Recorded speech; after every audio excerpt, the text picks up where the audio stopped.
Hey, everybody, it's Friday, and Matt and I welcome somebody who is an old friend and my partner for what was it, Chris? About 8 months or so? I think it was longer than that. It was more than a year, I believe. Was it? Okay.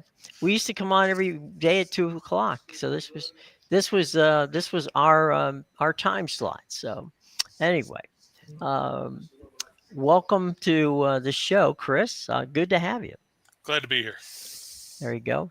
And of course, Matt's here. And Matt, you want to start off with the information uh, that you gave us in the pre-show? Yeah. The two stories I wanted to hit on. One I have a little more to dive into. The other one's more just something bringing attention to. Hmm. In the era, everybody's talking about the player empowerment era, specifically in college football right now, Hmm. and the way things are going. Doesn't always work out that way. You have a story right now with a kid who signed to Tennessee this cycle, and Legend Bay. He was a guy who had been committed to Tennessee for a very long time. Took a visit to Ohio State within the past couple months. Hmm. And when he went up to Ohio State, he loved it. Pretty much flipped his commitment on the spot. You, if you paid attention to all his socials and stuff, Hmm. you looked at just go look at the table that the kid had on signing day. It was decked Hmm. out in Ohio State gear, balloons. Absolutely no sign of any flipping. But the Hmm. reports coming out are that his mom refused to sign his letter of intent to Ohio State. Given the fact that he's not 18 years old yet, you Hmm. have to have an adult sign off on your letter of intent to your Hmm. next school. His mother is seemingly refusing to do so. It seems like it's a partnership effort between his mother and his brother that they both prefer him go to Tennessee. I get that there's familial influences and you don't want to upset people, this, that, and the other, and that's fine. But man, you at a certain point you feel bad for a kid because he doesn't have his family's blessing, and not only does he not have his family's blessing, they're actively making him go to a different place other than the place that he chooses to go. What position does he play? So he's listed as an athlete. I think So is a wideout or a he quarterback played or something like? Yeah, he played primarily quarterback throughout a lot of high school, but he projects as a wide receiver at the next level. I believe that's the way Tennessee was recruiting Yeah. him, and I think that's the way Ohio State recruited him as well. Well, um, you know, I'm not sure what to say because I know over the years I have spoken to and seen people, and Chris, I'm sure you have as well, whose family hate the idea of them going to whatever school it may be. Hmm. But in the end, usually the kid's right and the parents are wrong. Hmm. So, I don't know. I guess going to a school that has a national championship versus a school who hasn't won a national championship for a long time is appealing to them. There must be some sort of NIL deal or something I would in the imagine, background. yeah, I would imagine the way these contracts are structured that there's probably some form of kickback this mom and brother may be getting out of this NIL deal. Maybe Mhm. they wouldn't be getting otherwise if he'd gone to Ohio State. That's really the driving factor because when you look at Tennessee and Ohio State in terms of programs side by side, Mhm. especially when it comes to the wide receiver position, Mhm. yeah, you're choosing Ohio State every single time. Mhm. God forbid you pass up the place that produced Baelish Jones and Cedric Tillman, Right. Jalen Hyatt, and the likes of those guys.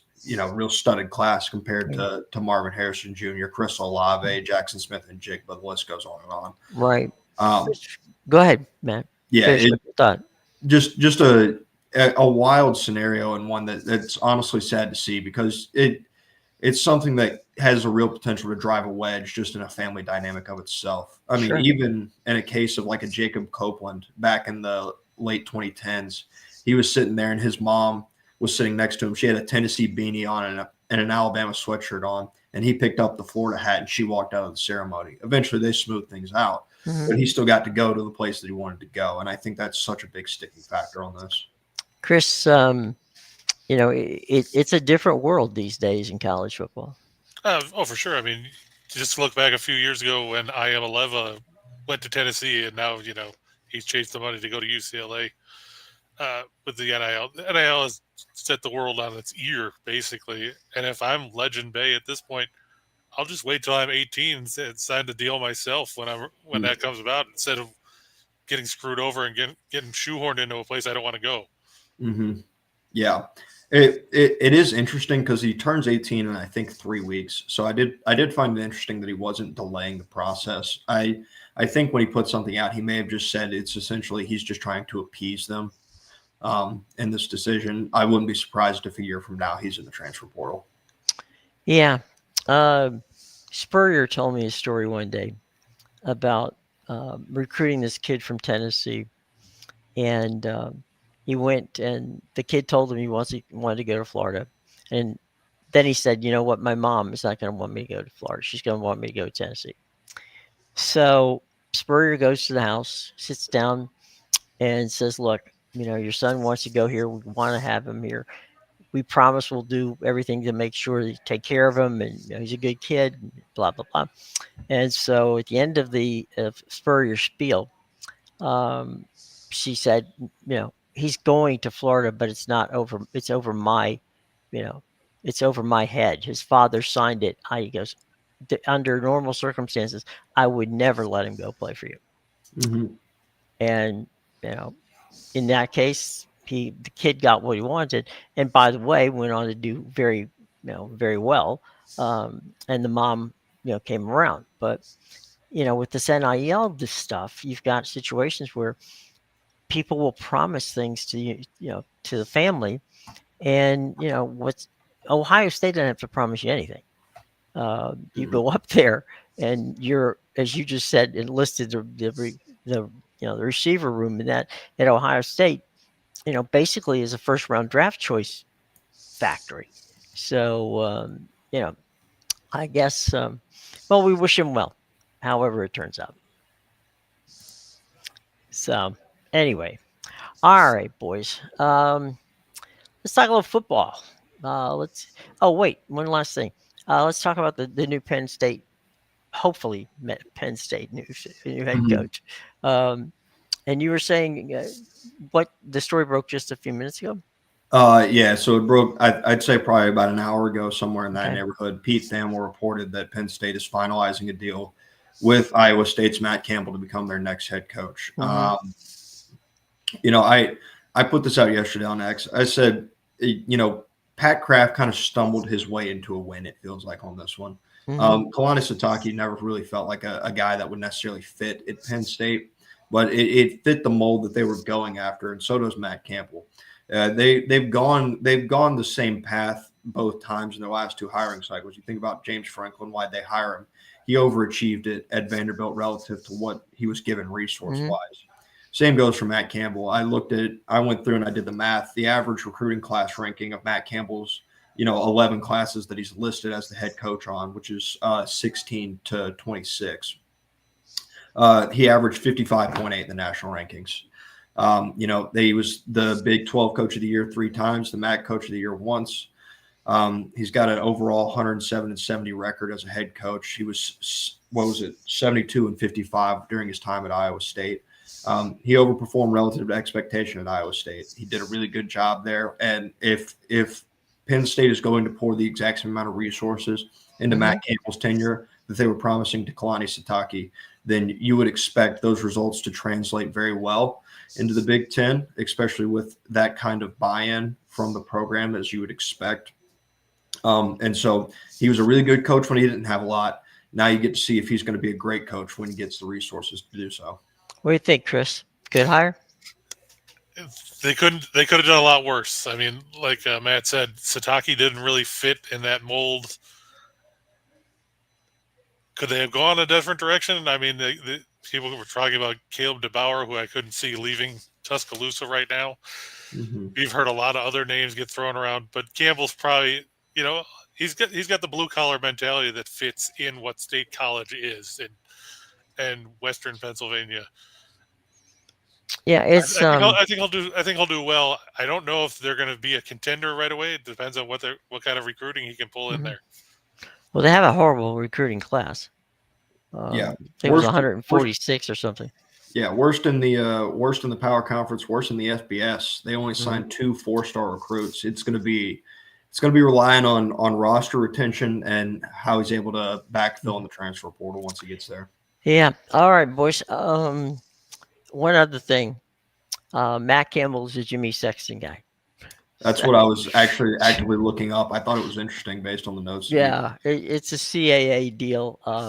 I guess Mac, I don't know. I guess at this point, Jimmy decided, well, if this is what you want, go ahead and go do it. Well, And he can make a whole lot more money at Penn State than he can make at Iowa State. Well, I think the driving factor in him changing is there's a lot to be said right now about Iowa State and their NIL collective. It appeared to be falling apart at the seams, which would be a driving factor in why he took this job. All right. Well, let's talk a little football. Let's start off out at the Big 12, Texas Tech and BYU. All kinds of ramifications with this game. And all right, Chris, since you're the guest, jump on it, buddy. It's up to you. Well, I mean, Texas Tech, they've had a great year. They still thrived even when Baron Morton was down earlier in the year. Mm-hmm. Then they lost Will Hammond. Then they went back to Morton. At this point, everybody thinks of the Pat Mahomes years in Lubbock. And this offense is explosive, but they play good defense too. They've already beaten BYU once this season. Mm-hmm. The Cougars, give them credit. Bear Bachmeier played a lot better than I thought he would this season. Mm-hmm. Still not sold on the Cougars here. I think Texas Tech should take this one and, hopefully lock up a first-round bye in the CFP. Mm-hmm. What if BYU wins? Well, then we know that Texas Tech won't be getting a first-round bye, but BYU should be in the field. I mean, you look at their history or their strength of schedule and everything else. Right. They should be in the field. I mean, we've seen they're in a lot of angry people in Provo that you see one of these two lost teams ahead of them right now. I know you've seen Miami's, they're mad. Everybody's mad about Notre Dame being where they are. Should BYU be in the field? If they beat Texas Tech, absolutely. If not, well, then they'll just be sitting down there, number 14 or 15 going, well, we could have been here, but we're not. Yeah. They'll get a New Year's Six bowl game. True. Yeah. The main complaint I've seen out of BYU is, if our logo is different, we're sitting in a different spot. That's just unequivocally not true. Based on their strength of schedule, they just have not played anybody. And the teams that they have played, they have not exactly beaten soundly when they do. BYU's sitting at the top of everybody's upset meter every week in, week out. Now, I say that, and I can make the same comment that I made yesterday. There is a certain credit that is due when you find ways to win, which is what BYU's done. They've really done it since 2020 under Kalani Sitake. They've really kind of had an uptick in the annual production out of that football program. But just plain and simple, I don't think they're built on the lines of scrimmage to compete with the big boys, to compete with any of the Texas Techs, Georgia, Ohio State, Indiana, those teams, Oregon, really, these teams that are really built really well in the trenches. They just aren't geared up to do that. You saw that when they played earlier in Lubbock this year. I mean, Texas Tech just kind of physically manhandled them. They never really got any kind of consistency. And I just don't think they're going to have an offense that's going to be able to sustain drives across 60 minutes of football on that Texas Tech defense. And you look at their signature win, and it was in the Holy War when they beat Utah by 3. And that's the same Utah team that Texas Tech went up into Utah and beat the Utes 34-10 earlier this year. Yeah. They beat Utah soundly. I mentioned Utah's physicality when we were doing a preview of that game, and I mean, Utah didn't look any kind of physical against that Texas Tech team. People will probably have doubts going into the playoff about Texas Tech. I would not be any kind of concerned about Texas Tech, especially on the defensive side of the football when it comes to playing teams outside of the Big 12. Somewhere Mike Leach is smiling. Mm-hmm. Chris, do you know what the line is on the game? Let me see, because I had it up earlier. It's 12.5. Yeah. Oof. But I mean, Right. like Matt said, you look at that matchup in Lubbock, and the score was 29-7, and the game wasn't that close. when you get right down to it. It's down to 11.5 at a couple places now. But still, I think Texas Tech wins this one comfortably, just because they've got the experience factor, they've got the size factor, and like Matt said, they're physical. Bachmeier, he's tough. I'll give him that, but you get knocked around enough, and sooner or later, you're not going to want to get back up. Yeah. There you go. BYU's also been pretty dependent on turnovers in their That's wins. SEC championship, Alabama, Georgia, at the Mercedes-Benz Dome. So this one's close to your heart there, Matthew. I know. Mm-hmm. Yeah. What's it? I think I'm trying to think back over the years. It was Chris. You can go ahead. I'm going to do some quick mental math here. Okay. I mean, we saw this matchup in September, Mhm. or was it early October? Either way, it was a 3-point game. Alabama needs this win because if you think about it, you don't want to be a 3-loss team trying to backdoor your way into an at-large bid, because now if you lose this game, you're looking at, now everybody will say, well, yeah, you beat them earlier. You couldn't beat them when it mattered. I don't know. I've watched Alabama play. The run game isn't really there. I watched them struggle against some teams that they should have beaten rather soundly. They struggled against South Carolina, where they had to win in the final 2 minutes, and then they struggled last week against Auburn.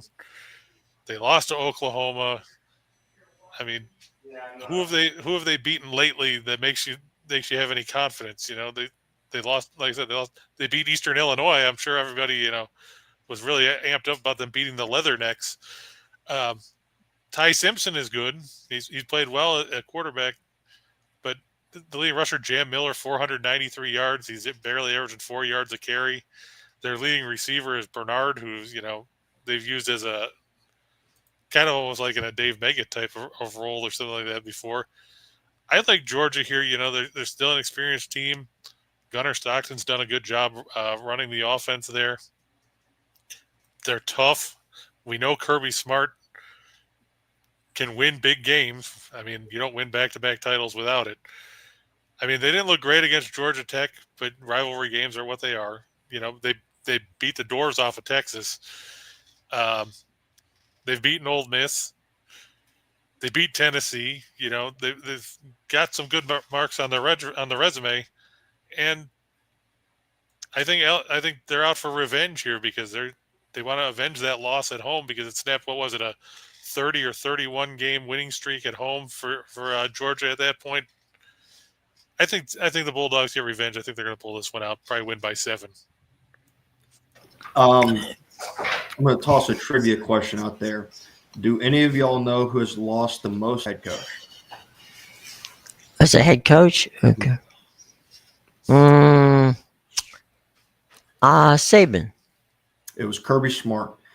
He tops, I think Spurrier had 3 and like 2 other. I think Rick has 3 as well. I think there's 1 or 2 other guys who also have lost 3. Kirby's lost 4. 3 of the 4 have come at the hands of Alabama. You got the one in 18, you got the one in 21, and you got the one in 23. The other one is obviously 2019 LSU, which anybody expecting him to win that football game was, he was underwater in that one.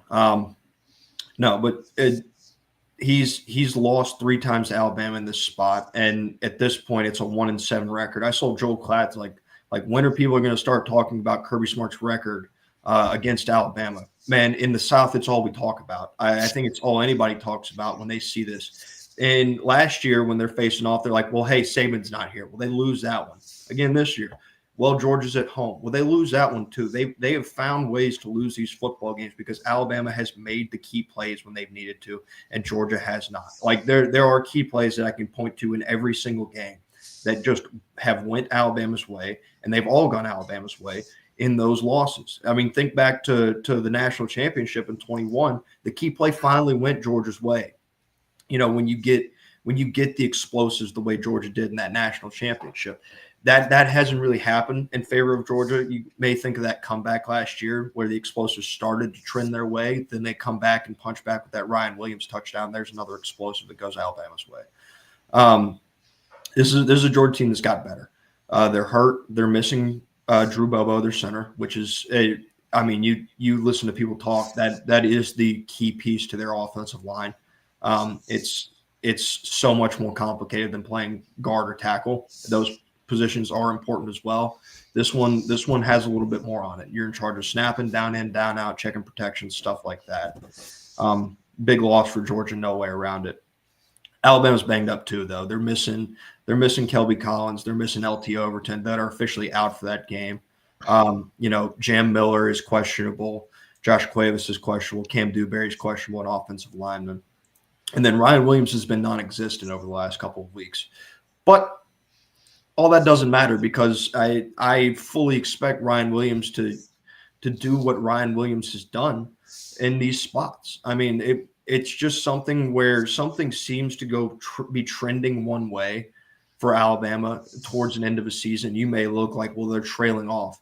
But when they get to Atlanta and they see the Power G across from them, all of that stuff just gets thrown out the window. They just forget that they're supposed to be bad at that stuff, and they have been bad at that stuff for weeks, and they just magically figure it out against Georgia every single time.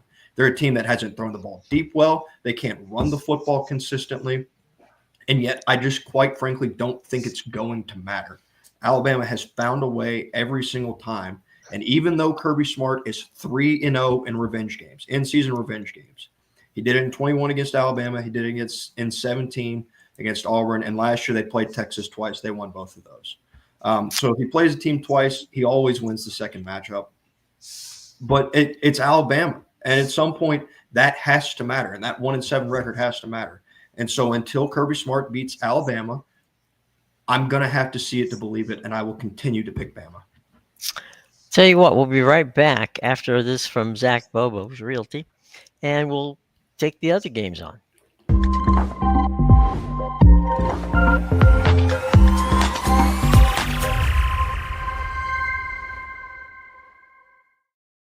Okay, that's from Zach, as you can see scrolling on the bottom.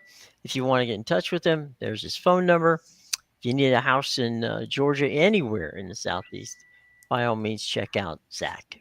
All right, back to the fun part. Let's move over and take a quick look at the ACC, Duke and Virginia. Don't everybody jump at once. Let's be honest. Duke is only here because every other team said we don't want to be here, so they kind of backed their way in. They had to beat Wake Forest. Miami had to beat Pittsburgh. Mm-hmm. You had to have a hailstorm in the middle of nowhere at 3 o'clock in the morning, right? That washed away 3 cows in order for them to back in, because it came down to the 5th tiebreaker, and that was winning percentage by your conference opponents. If Florida State was 6-2 in the ACC instead of 2-6, Miami would be here. But that's how the saying goes. If your aunt had balls, she'd be your uncle. Mm-hmm. Unfortunately, it's Duke. We watched this game happen 3 weeks ago in Durham, and the game was absolutely horrible if you're a Blue Devils fan. Virginia racked up over 500 yards of offense. The game was 31-3 after 3 quarters. Duke scored 2 touchdowns in a minute span in the 4th to make it respectable, but they still lost 34-17. Darian Mensah didn't look great in that game. I think it was 18 of 35 in that contest. Virginia, you've got Chandler Morris running the offense. I remember when he played, down in, what was it? You could name about 37 colleges now. Mm-hmm. But you're looking, and, we don't know if Terry Moore is going to play for Duke. He's questionable. He's the leader in the secondary there. Landon Callahan's also questionable. Virginia, they got a good run game with Jamari Taylor and Harrison Whaley. They're going to miss Cam Robinson in the linebacking crew, but I think Virginia wins this one. They're only favored by 3.5, which I thought was kind of low considering you just beat them by 17 on the road last month. And it's the first time Manny Diaz has gotten this Duke team in the ACC title game. Mm-hmm. I don't think they're going to win it. They're 7-5 as it stands. They'll be 7-6 when it's over with. Mm-hmm. I'm going to take Virginia here. There you go. And Matt, I know that you're not a fan necessarily of Duke either.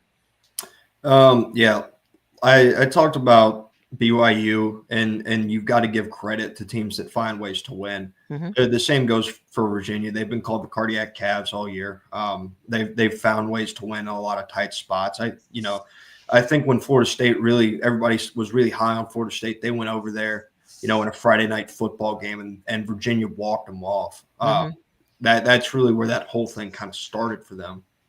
And they've took it, and they've got on a roll. They're 10-2 right now. They're playing really good football. Yeah, Chandler Morris has played well. He's executed their offense to a winning standard up until this point. For Duke and Chris, you handicap, so you enjoy this one. They're looking for a little ROI. They need some return on investment. They paid $4 million for Darian Mensah for 1 year. That's for Duke football. That's pretty much an unprecedented investment in that program. 7-5 isn't really the result you want when you pay $4 million for a quarterback, but being in the ACC title is the result you want when you pay $4 million for a quarterback. There's a team in South Florida who paid the same amount, and they're sitting at home this Saturday. So Manny Diaz has a chance to win an ACC title at Duke before Mario Cristobal, the guy who he was bounced out of Miami for, can win one at Miami.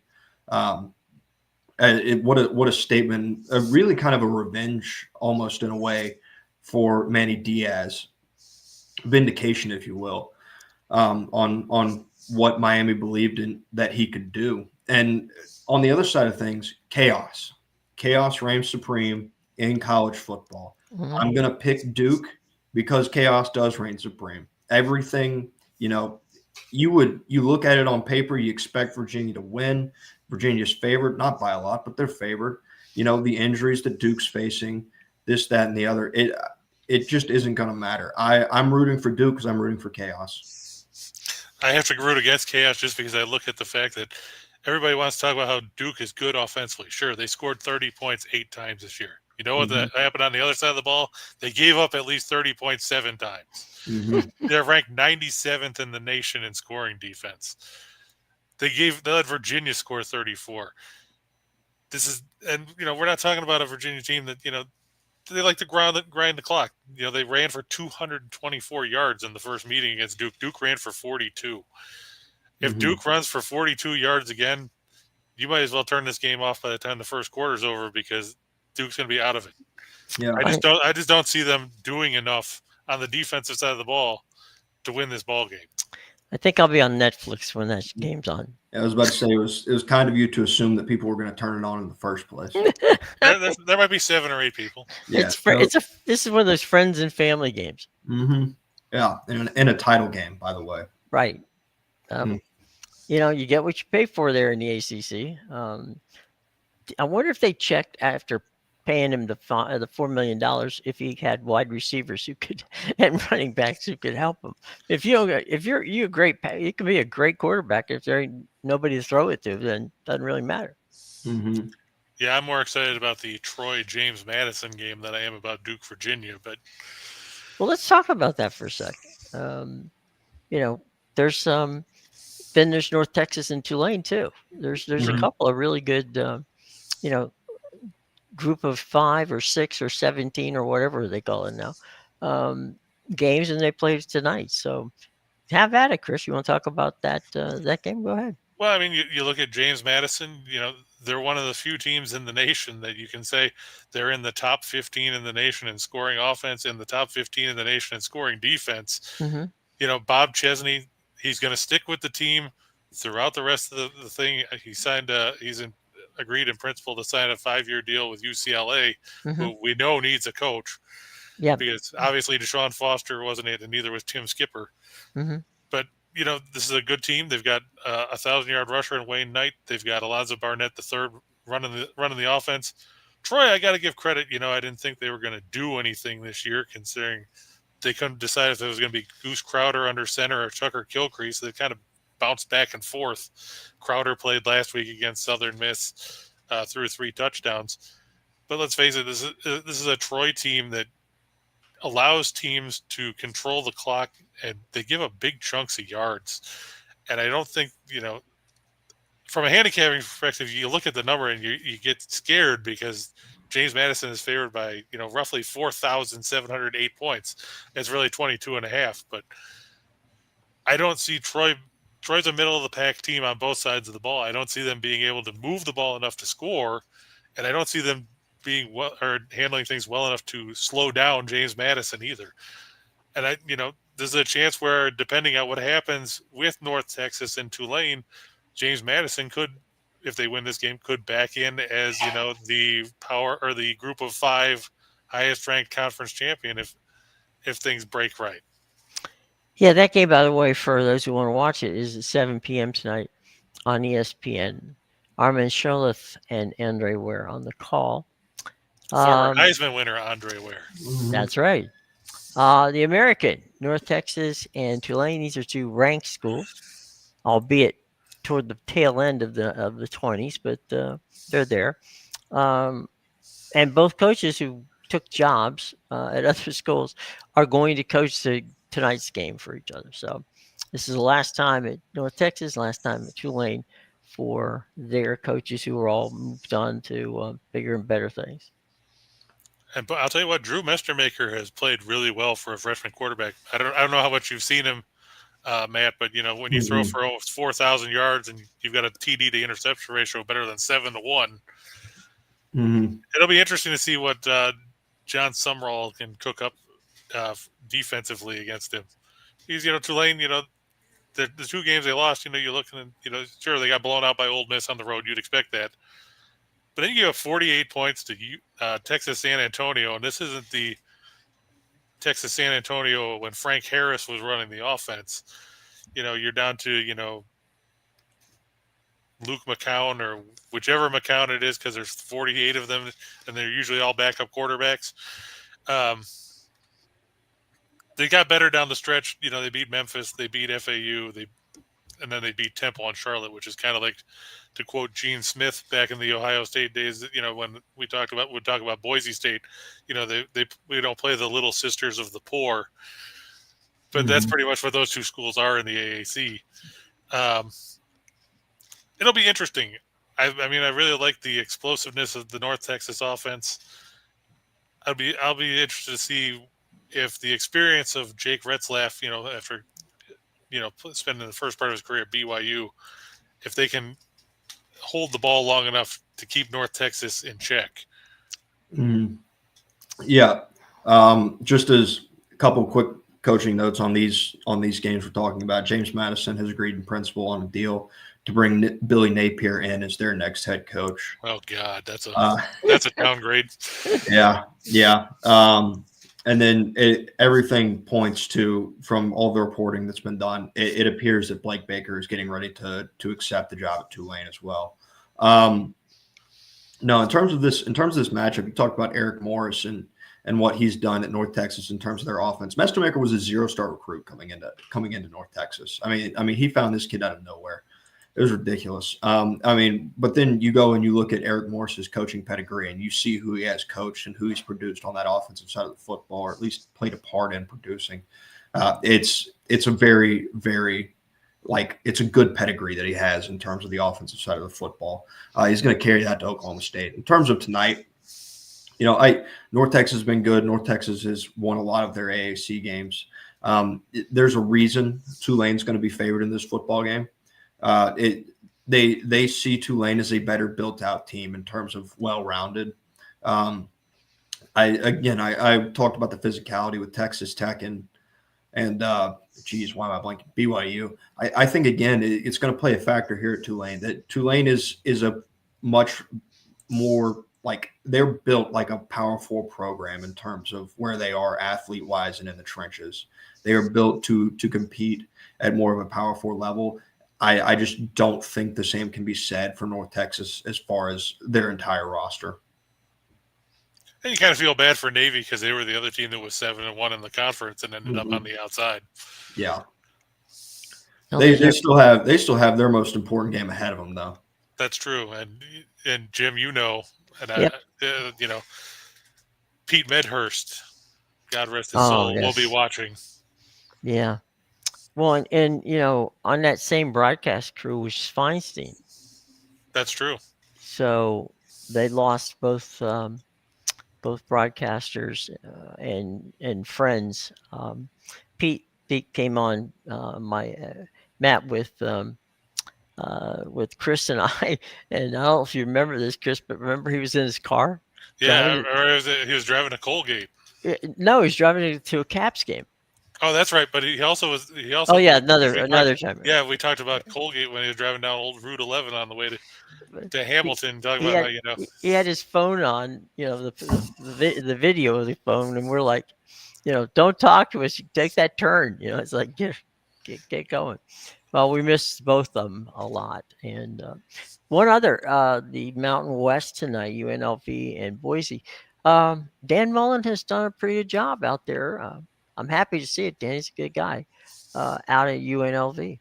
I mean, he took him to the title game, and that's not for nothing, as the old saying goes. Yeah, I mean Dan Mullen. Who knows? We might hear him in the mix for a Power 5 job again or Power 4 job again next year. They got trounced by Boise State on the blue turf Mm-hmm. earlier this year, gave up 56 points. Then they lost to New Mexico the week after. Mm-hmm. But they've won 4 straight. My question for Dan Mullen, can his team play defense? Because you look at some of the point totals they give. You gave up 48 points to Air Force. You gave up 38 to Miami of Ohio. Idaho State hung 31 on you, and you had to escape that game back in the season opener. Those are some hefty numbers, and this is the Boise State team. Maddox Madsen has been around for a bit. He threw for only 253 in the first meeting, but he only had to throw the ball 23 times, and 4 of them went for touchdowns. Dylan Riley ran for 201 in that game on 15 carries. You can't give up 13 yards a carry to a guy, and they expect to win. Yeah, and hope to stay in the game. So Yeah. we'll see. We'll see if Dan Mullen's group learned anything from that first meeting. Mm-hmm. Well, maybe they can keep it down to maybe 27 or something like that. Let's go over the Ohio State Indiana game, the Big Ten title game. Go ahead, Matt. This one is just like this one is a perfect result of what this 12-team playoff gives you. A game that should be like marquee must-see TV. In reality, it does not matter. Like there's no storyline that you can point to. The feel-good story of Indiana was last year. They came back. Now it's just proof of Kirk Cignetti's process at this point. So it's not literally like you got like America's team going out there against the giant Ohio State. Now you've got 2 years of success in Indiana, and two long years of success at that. They've lost a grand total of 2 games under Kurt Cignetti. One of those Ohio State last year, and to Notre Dame last year. They're undefeated this year against any competition they faced. And they have faced stiffer competition than Ohio State has. They went on the road and they beat Oregon, which you want to talk about a program defining win. That's exactly what that was for Kurt Cignetti. And I think really is the jump point or the launch point for what has been a fantastic season for Indiana, something that I don't think they could have imagined 3 years ago, especially not this quickly. In terms of Ohio State, though, I couldn't like. There's not one thing that I can. I'm sure if I dug a little deeper, there might be. There's not one statistic or category or thing that I've watched that leads me to believe that Ohio State's going to lose this football game. Their defense is the best in the country. Their defense is better than last year, which was best in the country last year. They've gotten better at the linebacker position. Their secondary is more veteran now, and their front 4 has been fantastic in rotating bodies all year. I mean, you've got the starters, but they've got fantastic depth and size with that depth as well. Matt Patricia has done a fantastic job all year. And then you flip it over to the other side. That offensive line is a wall. It has been a wall for the majority of the season. I talked about it yesterday. Man, Julian Sands' jersey was like radiating through that white snow with how white it was. He didn't get touched against Michigan. Obviously Indiana is going to provide a different challenge, but they need turnovers to go their way if they're going to win this football game. Yeah, and to your point, I mean, the big thing about watching this game would be if you have money on who's going to win the Heisman, because if you're holding a Fernando Mendoza ticket, you want to see a game kind of like you saw last week against Purdue. Didn't do a whole lot, didn't turn the ball over, threw a couple of touchdowns. If you got a Julian Sand ticket, you just want to see them beat the brakes off Indiana, have Mendoza get knocked around like a tomato can, and go from there. But like you said, this is an Ohio State team that gives up 7.8 points a game, obviously leading the FBS, against an Indiana team that we saw hang 63 on Illinois earlier in the year. They averaged 44.3 points a game. They're second in the nation in scoring defense at 10.9. So what are we going to look at? Are we going to see these? Are we suddenly going to see defense go out the window, or are we going to see a 7-6 rock fight? Either way, I don't like Indiana's chances. Like you said, it's horrible for them because they're ranked number 2 in the country, and they're going to end up going to the CFP more than likely off a loss. Yeah. I will say I said this game doesn't matter because I think that regardless of outcome, assuming that one of these teams doesn't just absolutely roll the other, like we're talking, when I say that, we're talking like 3-4 scores is what it's going to have to be for for one of them to drop out of a first round bye. They're both still going to have first round byes. I think it would take something, catastrophic of a result in order to change that. Like when I say that, I'm talking like quarterback injury plus a blowout. Like that's what it's going to take for these teams to drop. So it's a game that should mean a lot more than it does, but it doesn't. And so it'll be a good matchup on the field. That's not a problem. But in terms of the outside storylines and stuff like that, you got nothing on this game. Yeah, I mean, it went from being Apollo Creed versus Rocky to now Rocky taking on Spider Rico. Yeah. Okay, tell you what, guys, let's we have just a few minutes left. Let's pop over to the pros and Pittsburgh, Baltimore, 1:00 game on CBS. Nance and Romo there. Indianapolis and Jacksonville, New Orleans and Tampa Bay. Those seem to be the 3 games in the early window that have some impact. People are excited about New Orleans and Tampa Bay. I didn't say here. I'm just. I mean, we're talking about a Saints team that's going nowhere. Right. Tampa's trying to hold off Carolina in the NFC South, and right. Dave Canales. Yeah, which is what has been a weird division to say the least. Mm-hmm.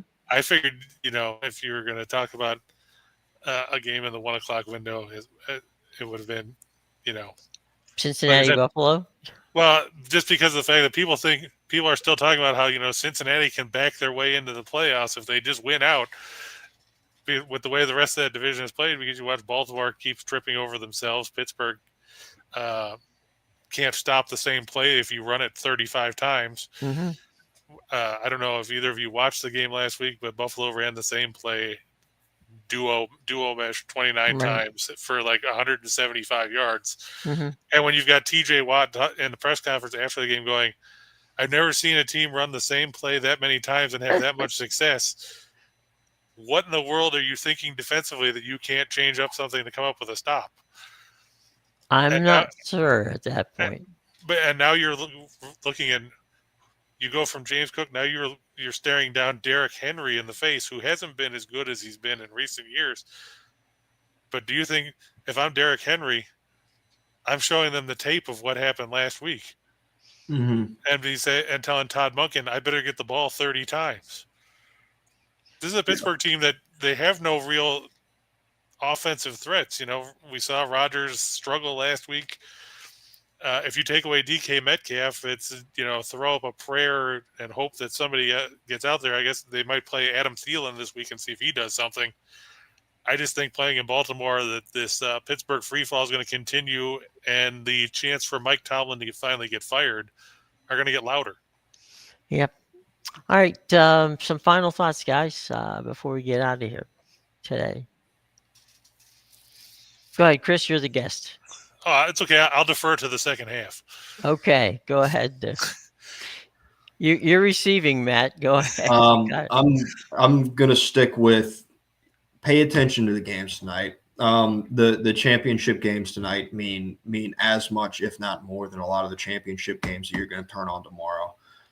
James Madison, obviously, they need to take care of business with Troy. I'm not expecting Troy to pull that one off. James Madison, their only loss is to Louisville this year, which if you're giving Miami credit for that Louisville loss, and which is what I've seen people try to do, they're trying to give Miami credit for hey, Louisville was ranked at one point. Like they're 8-4 football team. They're a good football team. Keep in mind, James Madison was up 14-6 on them in the third quarter in Louisville earlier this year. They didn't end up winning that game, but James Madison's a really good football team. And if they go out there and they handle business the way they should be, and Duke were to beat Virginia, this is a team that deserves to be in the playoff. Quite frankly, I think they might deserve to be in the playoff a little more than either one of these American teams, but I know that the public perception of the American Conference as a whole is a lot different than that of the Sun Belt. And then for North Texas and Tulane, this is a playoff elimination game tonight. 8 p.m. You have a playoff elimination game. I know Vanderbilt went and they tried to schedule anybody that they could find to play this week. As Kirby Smart said, if you're on the outside looking in, of course you want another game. So they had this opportunity. This is a play-in game. Everybody was like, well, that's a fun idea. Well, you got one. You actually have one in a conference championship game. You've got a play-in game tonight. Go enjoy it. And then obviously we're going to sit back at 8 p.m. on ABC tomorrow night and see if the college football world unfolds and Duke is able to beat Virginia. Captain Chaos. Thank you very much. Well, look, Chris, it's been a pleasure. Tell us people where they can follow you on X and all the great stuff you're doing and read. Chris does some amazing details in every story he writes for, the wagering groups that he's written for. Great analysis. It's just good stuff. So, Chris, there you go. Teed you up, buddy. Go ahead for it. Well, on X, you can find me at Betting Royalty. Been a lot of complaining lately about the whole Darius Slay getting waived situation where people think that, if you make a claim on waivers, gee whiz, you should check with the player first. Just because, he wants to play somewhere else. People need to learn that's not how waivers work this time of year. Otherwise, you can find me on Winners and Winers, writing stuff every day, 7 days a week. There you go. All right. Well, guys, thanks so much. Let's have a nice weekend. Hope everybody out there watching does. And just before we get out of here, we want to make sure that we get Zach and his ad spot in because Zach's a good guy. And he's a big Georgia guy. And here.